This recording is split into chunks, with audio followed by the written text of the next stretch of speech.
Welcome back to One Life, One Story, featuring Lulu on her quest to become the best warlock to be able to take out the undead. In the first episode, we saw that she was able to obtain a little bit of training, and she was given the advice to access the Dread Scar to begin her training. So that is what we did. We went out to the World of Warcraft Legion expansion to begin the quest to unlock the Dread Scar.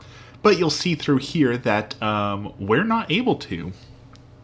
Blizzard apparently made some mistakes while updating their old world and the new talent system, and you are unable to complete this quest at a low level, even though it gives you the quest and you should be able to, because you need Demonic Gateway to be able to complete the quest. I'll be submitting this bug report to them, but we're just going to play it off as a novice warlock. She is not powerful enough yet to complete this quest. So we'll go ahead and fast forward through all these boring parts that led to me inevitably finding out that I couldn't complete this, and instead we hearthed back to Dalaran, where we went back to the bounty board to try again. Basically, we can't complete that bounty, so let's grab another bounty. And the bounty board was unkind to me and offered me Tannin Jungle, which I never want to do again, or Tenaris, which is on the other side of the world. But Lulu took this as an opportunity to grow and decided that traveling across the world would be a good way to get a little bit of experience under her belt and learn some different things. So we plotted out the chart. According to the map, we had to go to the Stranglethorn Vale. From there, we could take a boat to the Northern Barrens. From the Northern Barrens, we could go south into the Tenaris Desert. Now, that is a long journey. So you're going to see a little bit of fast forwarding here. There's not a whole lot interesting encounters while she's traveling through Goldshire. After the fall of Gilneas, of course, she stayed around Stormwind and Goldshire. I think it's actually pronounced Goldshire, but you see we ran to a baker, so we bought a little bit of bread, so that was not interesting, but it happened. But so the next stop would be cut through to the south to Duskwood to head towards Stranglethorn Vale. And this is where the journey is really going to begin, because Lulu has never been to Duskwood. Now, of course, I as a player have been here millions of times, but again, we're trying to experience this story as my character would for the first time. So coming into Duskwood, Lulu would see that this is a dark, rotten, gloomy land. The light that was just around her just a few feet back is somehow dampened and suppressed. Everything is dark, and the creatures grow to these enormous sizes. She found dire wolves the size of men. She found spiders the size of men. This was a terrible place. She'd never even imagined a place like this was so close to home. You can see she slowed down to kind of walk through it and really take her time. The smell of rot and death was all throughout the air, and she dared not go too fast as these monsters were just absolutely huge. She couldn't imagine that there was anyone even alive through here. She, of course, in talking to people from Goldshire and Stormwind, knew that people lived out here, that traders would wander through here, but she couldn't imagine that they would actually want to stay here in this desolate, rotting land. She took a lot of time to kind of walk through the forest, again, being very careful of the creatures, not wanting to meet a terrible fate, when she eventually caught eye of some sort of unnatural light. In a land where light is suppressed, some sort of unnatural light would either be a good or a bad thing. In this case, she determined that it was the road, and that it must be like a lamp or a guiding light, so she made her way to the guiding light, which eventually led her to town. The road to town was mostly deserted and continued to be unnerving. Walking alone in the dark in an area that smells like rot and death with no one around is a very unsettling experience. Kind of a strange feeling for someone who's trying to be a warlock and deal with the unsettling and the terrible, to be unnerved. This is really a key part of her learning, that she's going to have to really get her nerves of steel if she's going to do this. Upon arriving into town, she decides to stop at the local inn since she's traveled all the way from Stormwind to here. It's time to eat some of that fresh baked bread that she came across from the traveling baker, and drink a few things there, as well as unload a little bit of the inventory. Again, we're trying to go for a realistic approach here, so we only have one backpack, and you can see it gets full very often from little trinkets and things that are picked up. So it's time to barter, get a couple gold pieces, copper pieces here and there, free up some inventory, buy a drink. And while she was talking to the bartender, she noticed the cook, who caught her attention and said that he had something to share with her, a little bit of a task.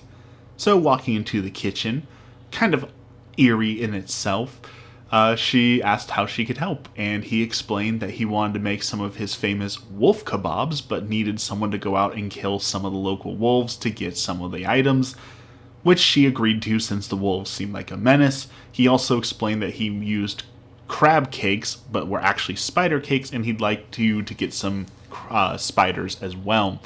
Again, Lulu was more than happy to assist because she came out here to get a little bit of world experience and learn a little bit more and become stronger, and this seemed like a win-win. There are people out here obviously suffering. This town is dingy, it's run down.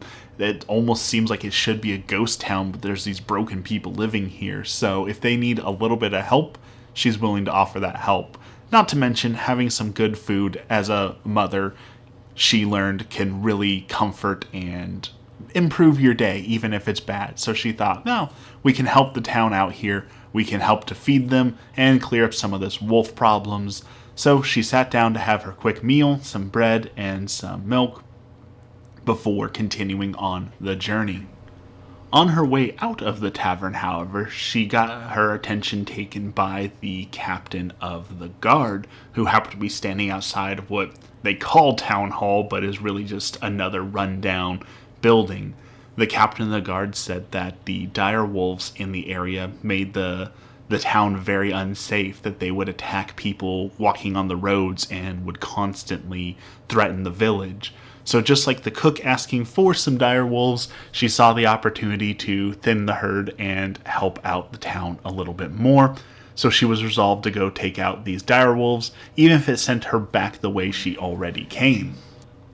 On her way out of town, she came across a path up into the area she wanted to go and started clearing out the wolves, but then encountered a worgen like herself. Now obviously she knew the worgens had to have come from somewhere, and she had never really dealt with wild worgens out in the open, rather just the worgens that came from Gilneas.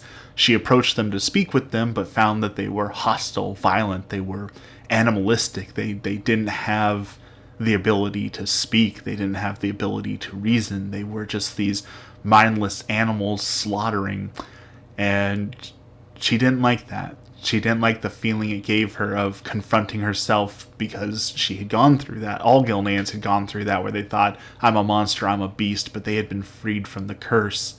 She didn't have the ability to free them from the curse in a traditional sense, but she did have the ability to free them from a curse by removing them from this world. So she took the time out, instead of hunting down the wolves, to go to the worgen camp and destroy the worgen camp and free them from the curse in the only way that she knew how.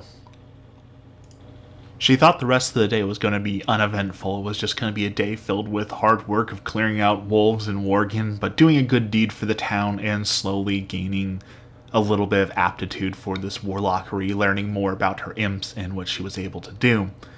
But while she was traversing through the forest, she came across something unexpected. The dire wolves in this area were already large, but this one was exceptionally large. This one was double the size of all the other beasts, and it was powerful looking, and it had a sword sticking out of it and cloth from its mouth. She knew that this beast had taken lives before and had to have been put down, and upon taking it out, she eventually would learn its name was Lupos, a monster that had haunted the village for quite a while. She came across shreds of a tunic and a sword that was sticking in it, and determined that someone had lost their life trying to protect the town from this beast, most likely one of the guards. So she grabbed what she could from the torn tunic to return it to town, so that they could have a little bit of peace, knowing that whoever it was who died to this beast tried to protect the town, and they have been avenged properly. As someone who is seeking revenge, it only seemed fitting that she offer that revenge for the family who had lost their daughter, their son, their father, their mother to this monster. And she got the first taste of what it was going to be like to be able to offer vengeance, to be able to kill the undead and undo her past. And that feeling was warm. That feeling was good. She knows that she had been warned by the other warlocks not to pursue vengeance. But if this is what vengeance was, if this is what vengeance brought her, then it was well worth pursuing, and she would just lie to them about her means to continue to learn so that she could eventually march on Undercity and take out the undead.